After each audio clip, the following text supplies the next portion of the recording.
What's up, Cardfighters? Today I'm planning on doing something a little bit different due to the fact that we don't have any Megacolony reveals or anything special like that coming up. I figured I would go down the path of how I got into Vanguard and where I am at right now today, meaning Megacolony.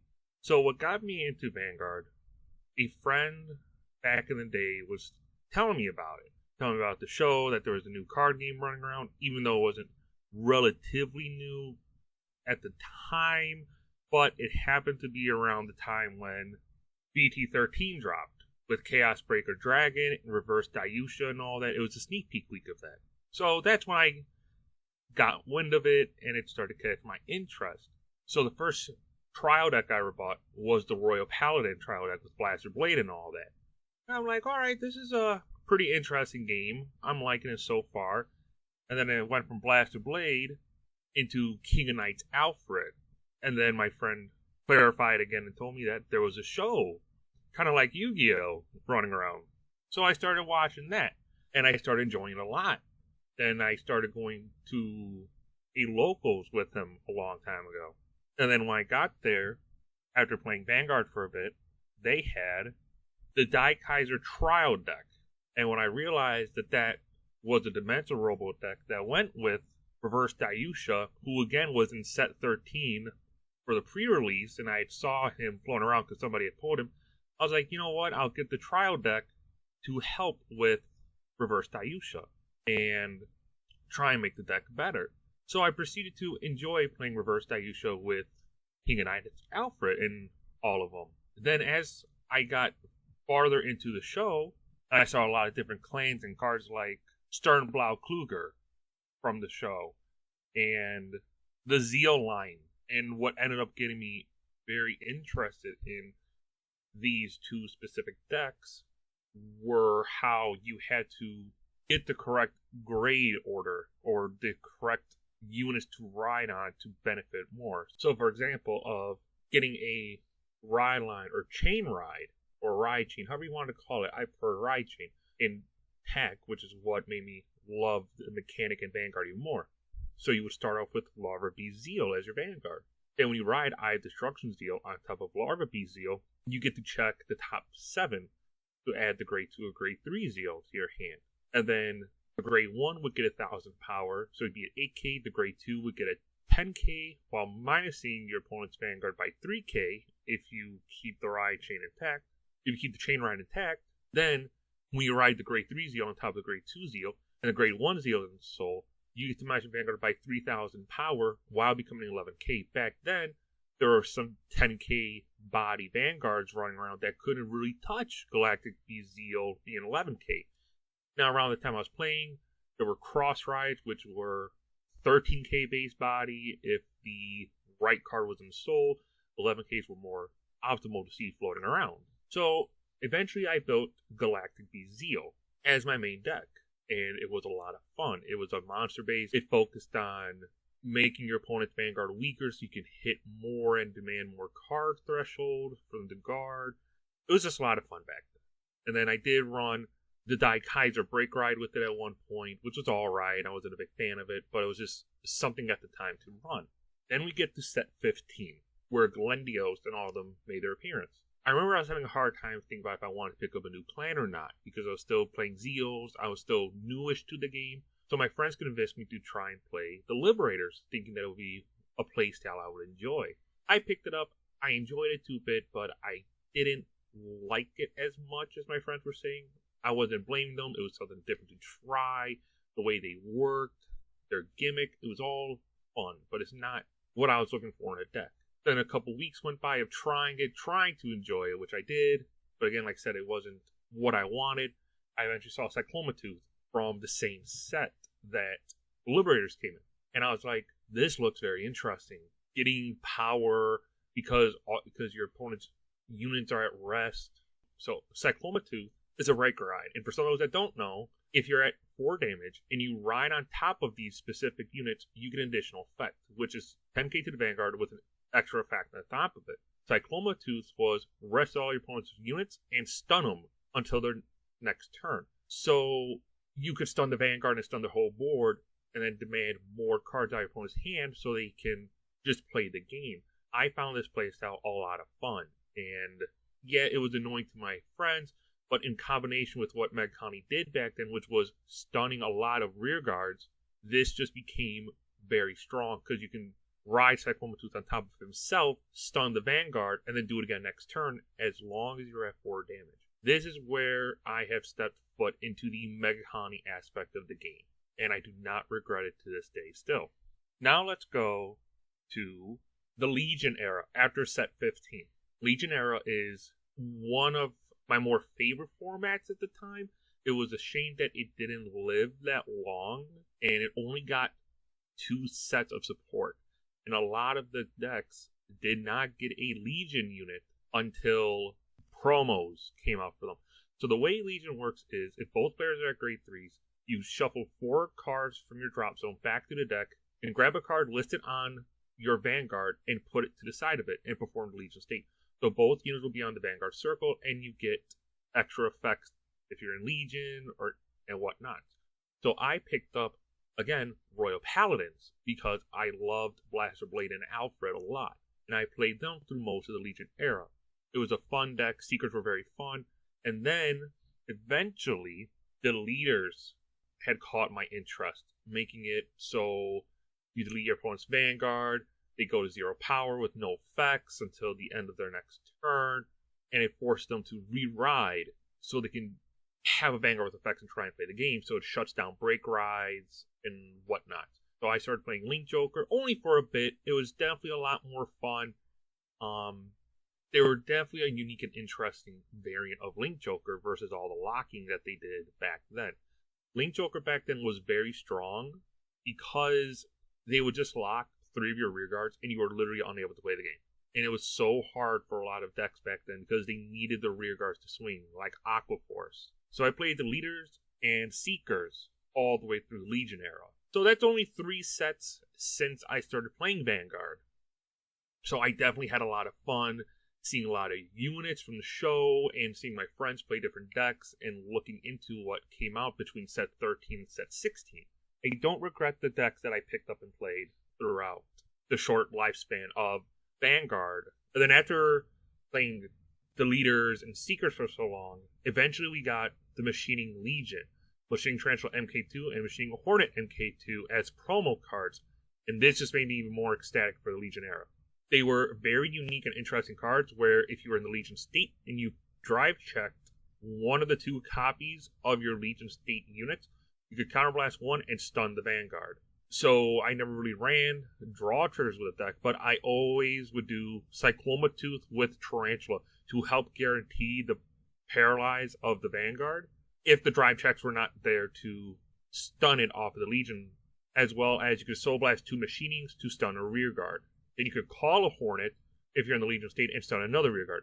What was nice about this specific Legion is you can ride Tarantula over the Legion state, then Soul Blast the prior pair of Tarantula and Hornet, and then perform Legion and shuffle them back in to increase your chances of drive checking them for the stun of the Vanguard. The new season was Vanguard G. This was the Stride era, where everything had pretty much changed, where we got a extra deck and all that. My first official deck going into Vanguard G was Great Cosmic Hero Grand Gallop. And this is because it was a Dimension Police unit, and it was a lot of fun to try and expand on the Dimension Police archetype, since I played Zeals, Reverse Diusha, and just about everything else in between with Dimension Police from set 13 to set 16. So I played the Metalborg's lineup and the Enigman lineup. So I figured I'd give X Gallop a try. So what made G era interesting is that you had grade 3s that when you strode from the G zone on top of them, you got extra effects to use. So Gallop was when you stride on top of him, that unit gets 4,000 power, then you can counterblast 1. When that unit attack hits a Vanguard, you may pay the cost if you draw a card. So just striding on top of him, all of your strides got an extra 4k power up. And back then, Dimension Police strides, they needed to get bigger in power so they can reach their effects a lot easier. So like Cosmic Hero X Tiger, he got 4k for every face-up card in your G zone. If he used 45,000 or greater, he went critical +1.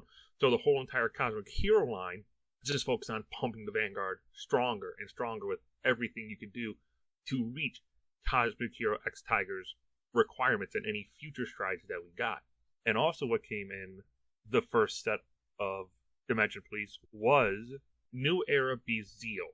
This card is what made me want to play Zeals even more during the G era, because it's a revival legion for Galactic Beast Zeal, which brought my favorite card back into the game. Revival legions are legions that would legion with older grade 3s from Limit Break era and back to try and bring them back into the game. So with New Era Beast Zeal, when you're in Legion state, you can minus one your opponent's units by 1,000 for each card in your Vanguard and Rearguard circle. So if you took 1 damage and you had no Rearguards, you minus by 2k while in the Legion state. So you could hit a total of 7,000 power and make your opponent's attacks not hit, especially if you got a damage trigger check. Zeals was just a fun deck to mess around with, including with all the new strides. Zeals to this day is still my favorite deck in the Dimension Police category over anything else. So as G era started to progress and we started getting more cards, when they announced set 4 for G era, the GBT04, we got Intimidating Mutant Darkface. We finally got Megacolony support in G era, and I was ecstatic that we got him, or just Megacolony support in general. So he's another break stride skill with a very strong first effect. If you're at GB2, you just Soul Blast 2 when your opponent calls a unit onto Rearguard Circle and arrest it. So it bypasses resist, and it's just a very strong effect, especially if you're able to get the soul in, you could interrupt a lot of plays. So our strongest stride at the time was Stun Beetle.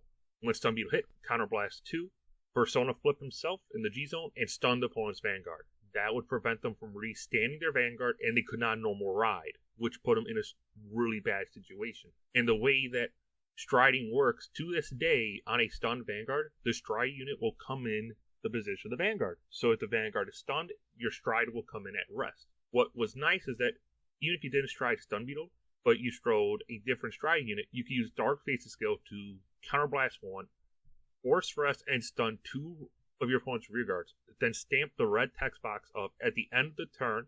If those units are at rest still, you may draw a card. So your opponent would be stuck with 2 rested rearguards that they would have to either find a way to remove or just let them sit there, and you as a Darkface player would get to draw cards up to the number of rested rearguards that they have at rest through his own skill. This was just a lot of fun, combining Darkface with Cycloma Tooth to just break ride on top of Cycloma Tooth, give Darkface 10k power, stunning the whole board, and then going to your stride phase and just applying more pressure. Not a lot of pressure because this was just the first wave of Megacolony support, but it was just a godsend that we finally got Megacolony, and this was just fantastic effects at the time. Now, I have played multiple decks throughout all of G era because I was experimenting with different stuff that wasn't Megacolony. So I have played stuff that was like Gear Chronicle Chrono Fang Tiger, Spike Brothers, Rising Nova, to even going to other chain rides of Galahad, because I found his chain ride to be interesting, to Clairsword Dragon Revolt, because I'm not a big Shadow Paladin fan, but I love the way Revolt worked, to Sanctuary of Light, another Royal Paladin chain ride, and then to Kagero, Seal Dragon. So I played all kinds of different builds throughout G era, and all of them had their own unique gimmicks and playstyles that I really enjoyed. And I don't regret ever trying them. I do look forward to probably picking up Shadow Paladin again for Clairsword Dragon one day. So as G era progressed, we eventually got a extra booster, and what came in that was Docking Deleter Greyon and Luminous Light King of Knights Alfred Oath. Again, I am back on the Royal Paladin plan in G era, heavily favoring Alfred. As per usual, Alfred is one of my original Royal Paladin units that I picked up, and I just enjoy his playstyle with the blasters and the swords of lights that come in this set. It's just a lot of fun, and I will probably always go back to Alfred whenever he gets the new form as the game progresses. With the leaders, I again picked it up because I played it in the Legion era. I figured, hey, this will be a lot of fun, and it was a lot cheaper to delete your opponent's Vanguard, but then they included a new feature of Vanish Delete, and that was an interesting mechanic. As as the leaders kept getting more support, they kept getting the Vanish Delete mechanic a little bit more, which the reason why we are Vanish Deleting our opponent's stuff by binding cards from their drop zone face down is to set up for Original Deleter Igor. This was a very strong stride for deleters. It was Counterblast 1, retire one of your deleters' rear guards, and if you have a hard card deleter, you delete your opponent's Vanguard. Lock one of your opponent's back row rear guards, and then Vanish Delete one card from your opponent's drop zone. So, with all the Vanish Deleting that you do, if you get 13 Vanish Delete cards in your opponent's bind zone, and your damage is 4 or more, you win the game. It was an alt win con, which was very hard to get to, but it was just a lot of fun to delete your opponent's Vanguard on a stride, which made them drop even more cards. Still a really fun deck to this day. But going back to Megacolony, after playing all those decks that I just gave an example of, eventually we got our second wave of support. And yes, Profane Tiger, Rising Nova, Clairsaur Revolt came after this set. I figured I would just explain the other decks that I played during the GR format. Eventually, we got our second wave of support for Megacolony, which came in the form of Merciless Mutant DD Darkface and Lawless Mutant DD Obturandus. These two cards came together in the same extra booster set, or technical booster, whatever you want to call it. My favorite of the two is Merciless Darkface over Obturandus, because Darkface would Counterblast 1, flip a card in your G-Zone face up. You get to choose as many of your opponent's rearguard up to the number of copies of him, and they would get the red text of they cannot intercept, nor could they be chosen by cost or effects, and he would get 5,000 power. By making them unable to be chosen by cost or effects means they couldn't retire them off of their own skills via Shadow Paladins, they can't time leap them from Gear Chronicle, can't bottom deck them, can't put them anywhere by choosing them, nor can they get trigger effects which would make them potentially stronger. So they can't use stand triggers or anything like that to restand them to attack. Then you have Lawless, where he's just Counterblast 2, discard 1, add Generation Break 2, and your opponent cannot call during their next turn at all. So that was a great shutoff for stopping superior call decks and slowing your opponent down. Then you would use Dark Face's on stride skill to stun 2 rear guards so they couldn't replace them that easily. So these were very nice additions to the clan. I did not start playing Giraffa until the Merciless set dropped. So I didn't get to enjoy Giraffa all the way from when I started the game until the technical booster dropped with Lawless and Friends. So I picked up Giraffa, I started enjoying it because it was just a very unique and interesting deck style where it was nothing but if you let the Giraffa family hit, you punish your opponent for it.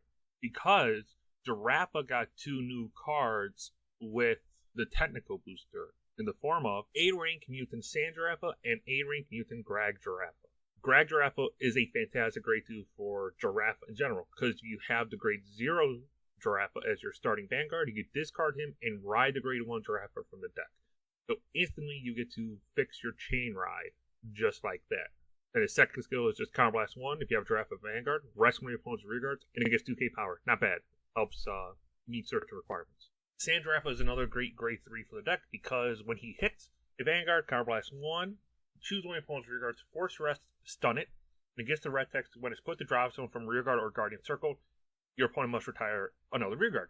Which is where, again, it comes into great play because of the on-hit pressure where your opponent doesn't want you hitting, even if they want damage, because you're going to punish them for it. Then later on down the line, we got a special set of a Fires Collection which gave Giraffa even more support in this grade 1. At the beginning of your opponent's ride phase, if they have no standing units, check the top 5 for a Giraffa unit and add it to your hand. Because of the way it's worded, you can add Sand Giraffa, Guard Giraffa, or any of the other Giraffa family members, because they all have Giraffa in their card name still. So I slowly started playing Giraffa a lot, which is what I play to this day still. I still enjoy the deck. I wish I could take the knowledge that I have with Megacolony and go back in time and apply it to the Giraffa deck to get the full power out of what this deck could have done back then. And then a little bit longer after messing around with all the other decks that I played, along with Megacolony, still learning the deck and trying to figure out with all the inconsistent support that they got, which was a big downside to Megacolony in G-Era, because they always got new gimmicks, as we see in Evil Governor Darkface Gridora.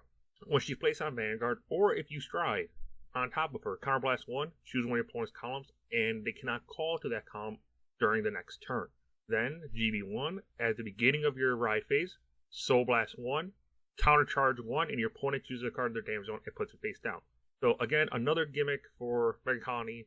I wasn't really thrilled about it, but I'll take whatever I could get for the deck. I played for Gridora for a while, because she was the top contender when she first dropped. I just didn't enjoy her mechanic because it didn't feel like Megacolony, because I preferred the stunning aspect of the clan.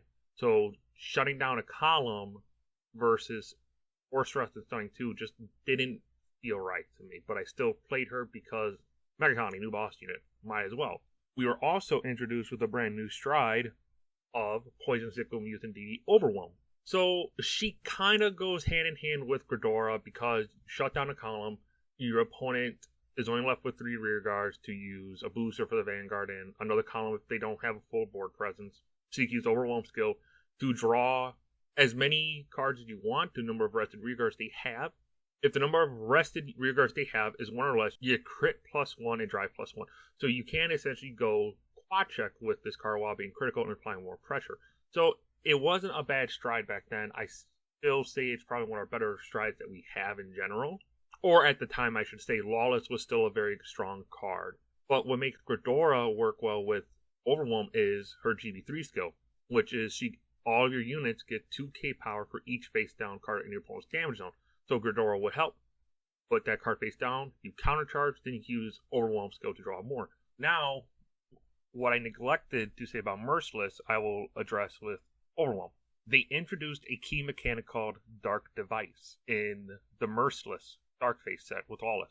Dark Device works if your opponent has no standing units in those columns, you get to get extra effects from the Dark Device. In the G era, they started introducing keywords for every clan to get these kind of extra benefits for their playstyle. Megacolony being one of them with Dark Device. Wasn't that hard to get up, but if they played around it and you're on Gridora, you wouldn't really be able to do anything to activate a Dark Device because Gridora couldn't rest, unlike Darkface. But what made Gridora good is if you hit an open column, make them unable to call to it, the Dark Device is still going to go off with your rear guards because there are no standing units in those columns. So it means your Dark Device effects will always be live no matter what. So I definitely enjoyed Megacolony throughout the G era. Definitely got to enjoy it, and it was just a lot of fun. It was a lot of fun exploring what each deck does. Another Megacolony deck that I forgot to talk about that I played back in G-Era was Machinings. I did play Machinings for a while in G-Era when Destroyer came out, and it was definitely a top contender before we got Gridora, because the Destroyer Strike came out in Fire's Collection 01, which was way before Gridora came out. This deck was definitely a lot of fun to mess around with. The fact that you could just stun a Vanguard for a counterblast of 1 if the requirements were there was very fantastic. I took Destroyer and Machinings down to a event. I can't remember the name of the event. It's been so long. And I think there was like 70-ish players at the time. And I got, I think, 17th place with Megacolony, which was one of the first big events for Booster that I ever participated in. So I was very ecstatic with how well I did. And I went a different route. I ran 8 stand or crits over the 6 draw, 6 crit, or whatever the lineup was, because I had the mentality of you want to get this thing off as much as possible. If a crit and or draw trigger went to the damage zone, you wouldn't be able to get it off. Because we didn't have 2 machining crits, nor did we have machining draw triggers at the time. We only had the machining stand trigger, which let you run as many copies as you want in the deck, along with the machining critical trigger, which we only had 1 of. So it was definitely a lot of fun. They were just, again, it was just a strong deck at the time. Another deck I forgot to mention that I messed around with was a Kaiser. It was definitely interesting deck relying on your drive checks of grade 3s with potential restanding of rear guards, and with Immortal Short Kaiser, you got to restand the Vanguard. So just another little fun deck that I messed around with. So after G-Era ended, we now end up in Vanguard B, the reboot of Vanguard, because the power scaling got too high in G-Era that they had to reboot, unfortunately. So our first wave of support in V-Era was Machining Spark Hercules. This was our first boss unit, and it was very interesting with how they were approaching machinings. So for Counterblast 2, stand all your rear guards. They all get 5,000 power. Choose all your opponent's units, rest them, and they get minus 5,000 until the end of your opponent's next turn. Then you put a grade 2 or less rear guard into your soul, and this unit gets 5,000 power until end of turn for each of your opponent's rest units. Very strong card when it first came out. Because you're minusing your opponent's Vanguard by 5,000 power as well, along with all their rear guards. So if they didn't have a reride or they didn't have enough cards to call from hand, they were stuck with columns that were minus 10,000. It was interesting because it was giving Megacolony a way to apply pressure, but the Counterblast 2 was really hard to manage, and we didn't have a lot of good counterchargers for Megacolony at the time, except for like 2 cards, but they were very situational. So my first deck in the reboot was King of Night Alfred. Again, going back to the Royal Paladin clan again, which I have a tendency to do so because of it being my first trial deck, or deck in general, of playing. I played King of Night Alfred all the way from his first release until we got our first wave of Megacolony support. So he lived a very short lifespan, but I had fun with it. The issue that I always had with the way that they were using Royal Paladin was it was always focused around Blaster Blade. So if you were playing Alfred, you had to play Blaster Blade with it, which was very upsetting because Alfred himself is a very strong card. But I understand why you needed to run Blaster Blade because they were the pair. So on to our second wave of support. We got True Demonic Rifle Rogue Gun and Cleo. This was a brand new take on Megacolony, which again comes into the issue that I've had with the clan, which is inconsistent support. We went from stunning rear guards in G-Era and applying draw effects to make them not call cards with Lawless, to make them unable to use their cards with Merciless, to column lockouts and taking away their resources, to drawing a bunch of cards and getting potential drive and crit off of Overwhelm, to power gaining off of the Machining Spark Hercules and reducing the power, to now Gunning Cleo being when placed on Vanguard, he gets 5 in drive. Then you mill the top card of your opponent's deck. Megacolony got milling. You could mill your opponent out. But if you milled a grade 3 or greater, he gets an extra 10k in another drive. Then you could Soul Blast a grade 3, mill the top card of your opponent's deck, and whatever that grade of that card was, your opponent could not guard with that for the whole entire turn. And we got like 3 extra cards on top of Gunning Cleo to mill.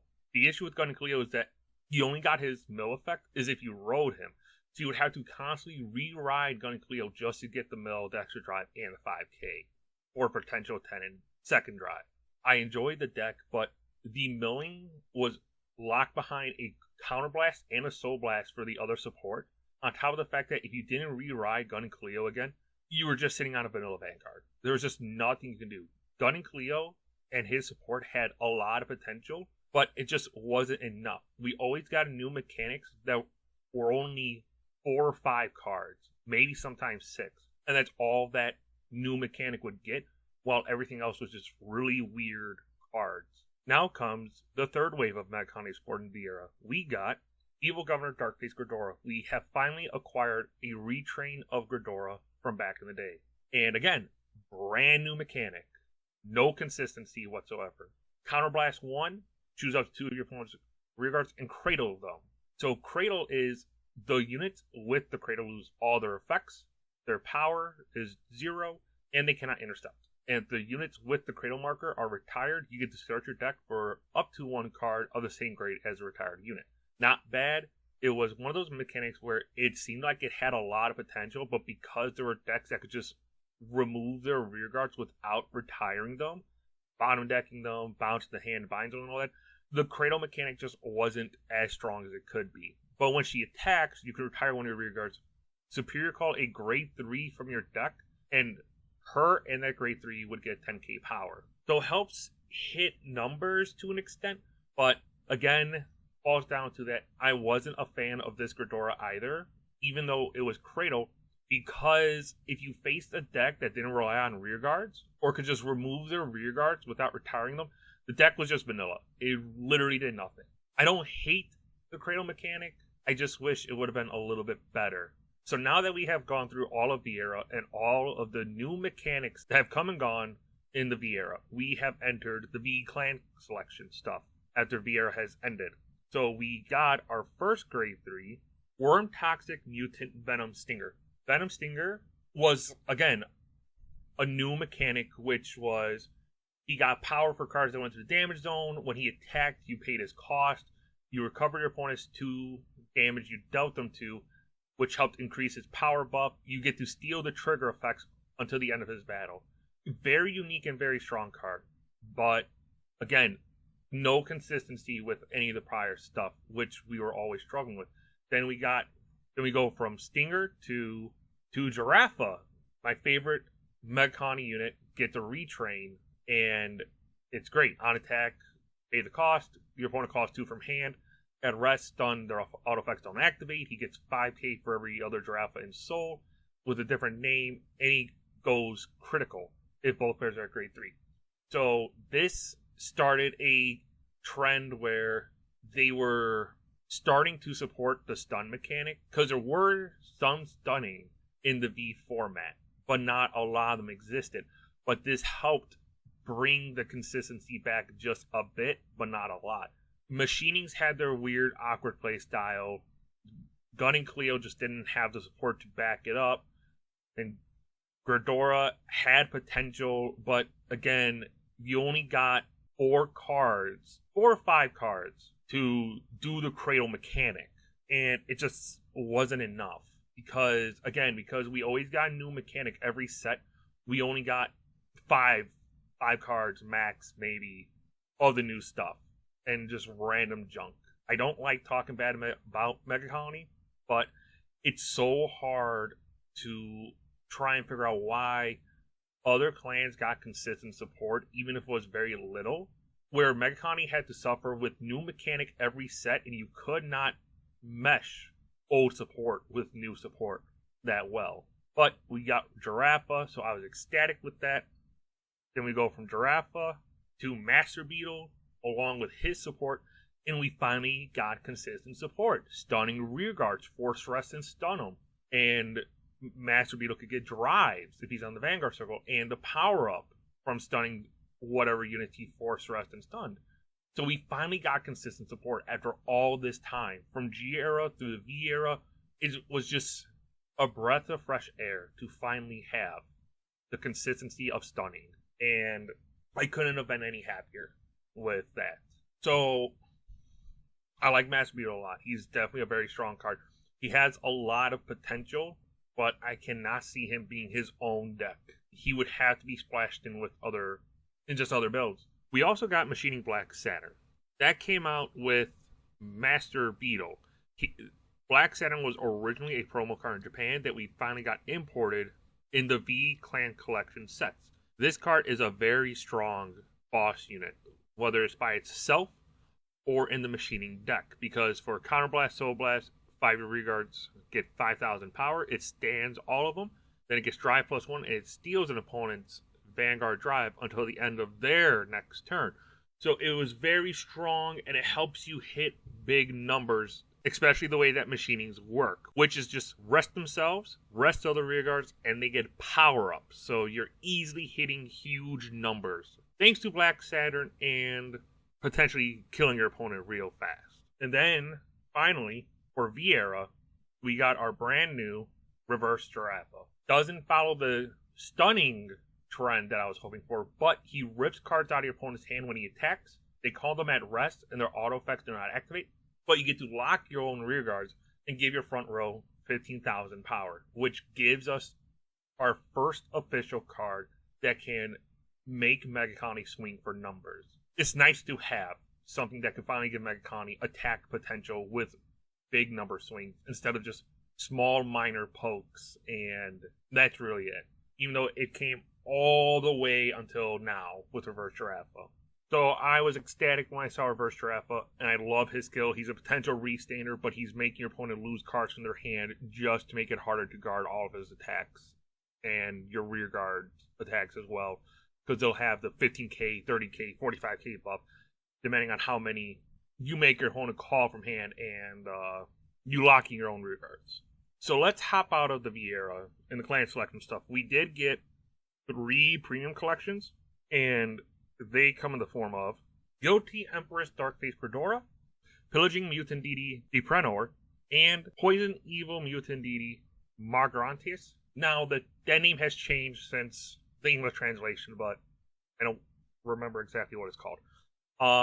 These strides are very unique and interesting. Gridora brings the stunning mechanic back in the first premium collection that we got, for just doing what Megacolony does best, suppressing your opponent and making it really hard for them to play the game. She locks out G-Guards, she locks out any form of calling outside of hand, just for a Counterblast 1 and flipping card face up. She does not affect the unit, she stuns the stand face, so anything that says unaffected by card effects will not bypass Gridora's effect, they will stay stunned. And then she can call a grade 3 out of the deck to get an extra attack. Deprenor, it had so much potential in my personal opinion. I tried so hard defending this card. It's not worth playing. The art is beautiful. On attack, you flip a card for a Counterblast 1. Your opponent flips 3 cards in their G-Zone face up. They choose.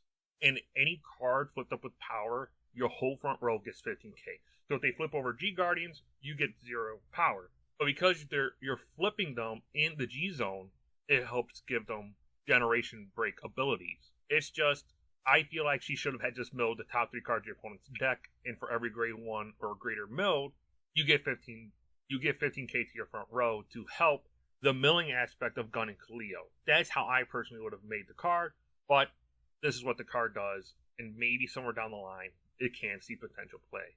Then you have our new stride, which is just fantastic. It's a knife sustaining unit. You get to countercharge, draw, or minus your opponent's vanguard by 10k. This card is really strong, and I enjoy it a lot. It is not as strong as Gridora because of what Gridora does, but it does help with getting resources back to making it really hard for your opponent to guard. And the fact that you can stack the 10k power decrease is just very great. Just punishing your opponent because they played the game by calling units or not calling units, and you Wallace or Gridora them out of the game, and all the support that Megacolony is getting, it's just a lot of fun. It's a lot of fun. I just hope for more consistent support with the V clan selection and no inconsistency. So for if we get more machining support, hopefully they keep with powerhouse numbers and probably put in some generic stunning on it. We get more Gunning Kaleo support, we can have more ways and easier ways to mill the top card of your opponent's deck without a Counterblast and Soul Blast locked behind it, maybe like Counterblast 1 or discard a card to make your opponent mill. I don't know what Bushiro is going to do in the future with Megacolony, but I do want to say I love the Vanguard community. Everybody that I have met have been very great people. This community, in my opinion, is much better than the Yu-Gi-Oh community that I used to play in. I've made great friends. I've met great people. It's just an amazing community. So at the end of the day, I have played multiple clans, different playstyles of Megacolony, and as much as I complain about them always having inconsistent support throughout the years and just being so hard to pilot at times, I love the clan. I do not regret picking it up from BT15 and continuously playing it throughout the years. I will continue to play Megacolony for as long as Vanguard is existing and I am playing the card game. I just enjoy the clan a lot. It is just so much fun, and with Overdress being in the game now and granting us potential support to help boost Megacolony up, I look forward to what I can do with the clan from here on out. So this was my journey of going from Royal Paladins to Nova Grapplers to Shadow Paladins, Kagero, and just always falling back on Megacolony. It is a clan, as I said, I enjoy a lot. I honestly do not know what clan I would be playing if I did not pick up Megacolony. I probably would be maining, if I had to take a guess, probably either Zeals or Clarisaur Dragon. But even then, I do not think I would enjoy him as much as I do with Megacolony. Because Megacolony is, in my opinion, the underdog clan. Because of its inconsistent support, it's hard to make the deck work. And I have always thrived to get Megacolony noticed by being a Megacolony main and being so dedicated to the clan. I have had amazing friends supporting me with my decision of sticking with Megacolony, even though that there are better clans out there. As much as they hate when I drop Gridora on them or I stop them from playing the game and doing what their deck is supposed to do, they learn and they adapt to the playstyle of Megacolony so they can be prepared for tournaments and regionals and whatever else comes out and whatever comes around the corner. And some of the people that I've met, I talk to this day and are very close friends with. And I continue to meet new people and new players every time I go to a regional or any locals, if I have any around me, and teaching new players, because that's just how much I enjoy Vanguard as a whole. It's a great game, and I'm always looking forward to just, again, meeting new people. I cannot say that enough. This video's gone on a lot longer than I anticipated. I just figured I would give a rundown of what got me into the game, where I started, and how I landed on Megacolony. Other than that, that's really it. This is how I have become a Megacolony main, and I will never, ever abandon this clan. Until next time, guys, be safe.